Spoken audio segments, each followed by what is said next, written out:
buhay. First area, para maging maganda yung ating recollection. Area 1, it speaks about dynamic. The challenge, how do we make our retreats and recollection dynamic? Well, magsimula tayo sa simulang-simula. Ano yun? Yung sarili.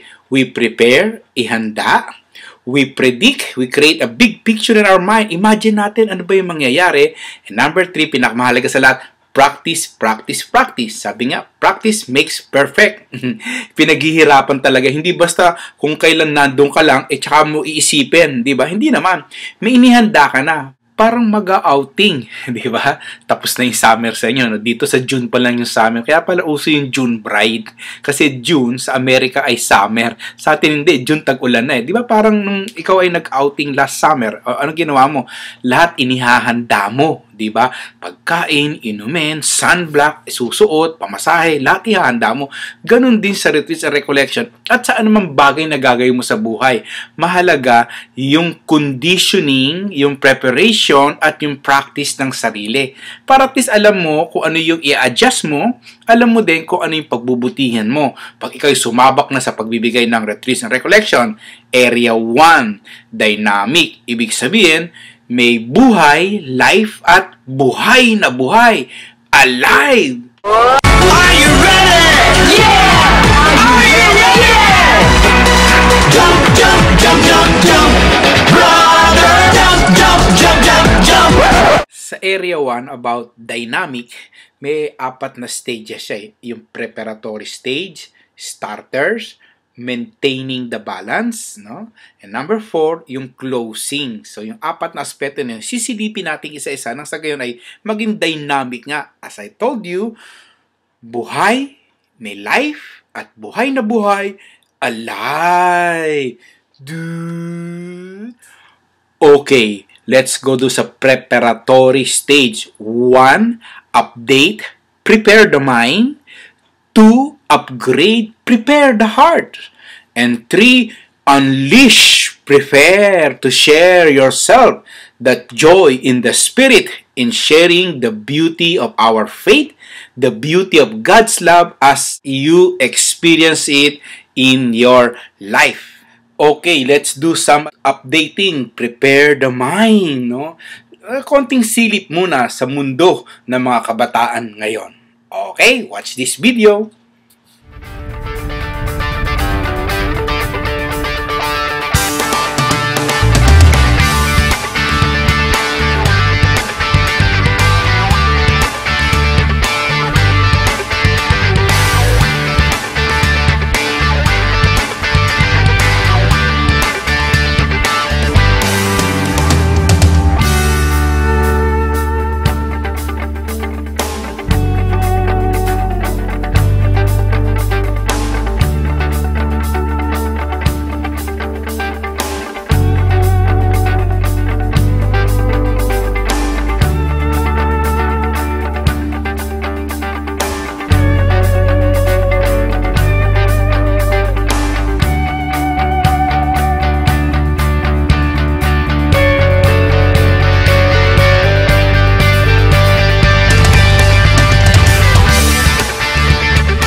Well, hindi man nakakagulat yung nakita at napanood natin. Alam natin na yung mundo ay nagbabago na super bilis, so fast. Ang tanong, yung pagpapahayag ba, the way we communicate, share our faith, nababago rin at pace? O doon pa rin tayo sa mga lumang pamamaraan na hindi na nakaka-connect sa mga bata, sa mga audience, sa participants ng retreats and recollection? Pag hindi tayo nagbago, saan tayo lalagay? Sa archives, itatago tayo. Maging Jurassic tayo, extinct. We have to be attuned with the signs of the times. Huwag natin kakalimutan na si Pope Benedict ay trying to cope up with the changes in technology, using technology to impart his message of love. Diba? Paano yun? Meron ng YouTube si Pope Benedict. Meron ng Pope Benedict on Twitter. May Twitter account na, diba? Susunod dyan, may Facebook account na, diba? Ginagamit niya yun upang sa gayon na ipakita sa atin na kailangan gamitin nating tools available nang sa gayon ay maging effective ang communication ng ating panampalataya, effective in real sense ang ating evangelization. At mas lalo na yung ating retreats and recollection. Second, sa preparatory stage, upgrade. Prepare your heart. The big question is, how will you prepare your heart? Unang gagawin natin, bawasan ng laman, ng basura. Ano yon? Remove all bias, all labelings, lahat ng mga information binigay sa atin about the participants, yung mga ugali nila. Sinabing pasaway kasi minsan apektado ka na, kaya pagharap mo, naka-full battle gear ka kagad na, attention! Walang hihinga! Ang makulit, sisip-sipin ko, ang kaluluwa. Wag.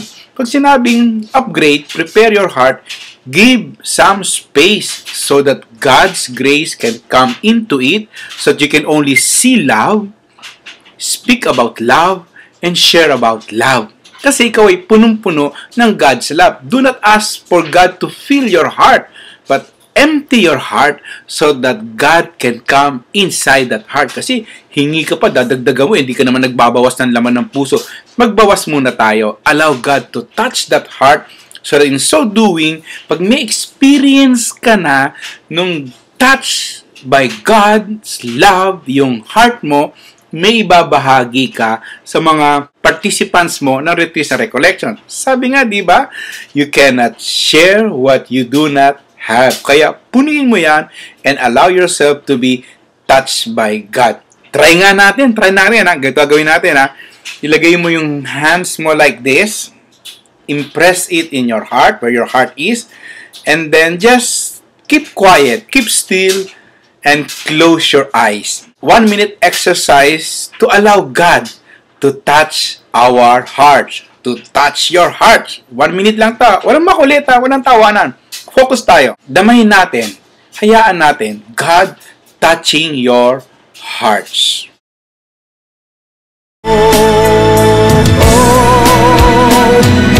Touch my heart and touch my soul. Touch me, Lord, in the very deepest part of me. Hold me tight, never let me go. I need you, Lord, more than anyone else in my world. I need you, Lord, more than anyone else in my world.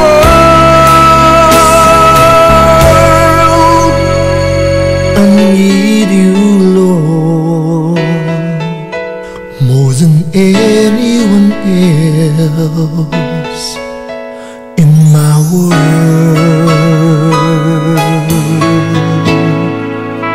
Ay, ang sarap, di ba? Yung life touched by God.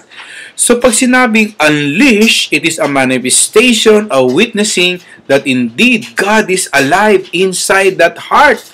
Talagang nag-uumapaw ka sa pag-ibig ni God that you wanted it to share to your participant ng retreat and recollection, to everybody, what it feels like when your life is touched by God. Kaya tayo na tayo, padama natin, unleash that energy, unleash the joy in the Spirit in proclaiming that indeed Jesus is Lord. Amen. Kantahin natin ha. Kamusta ka na? With all energy. Yeah!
Baby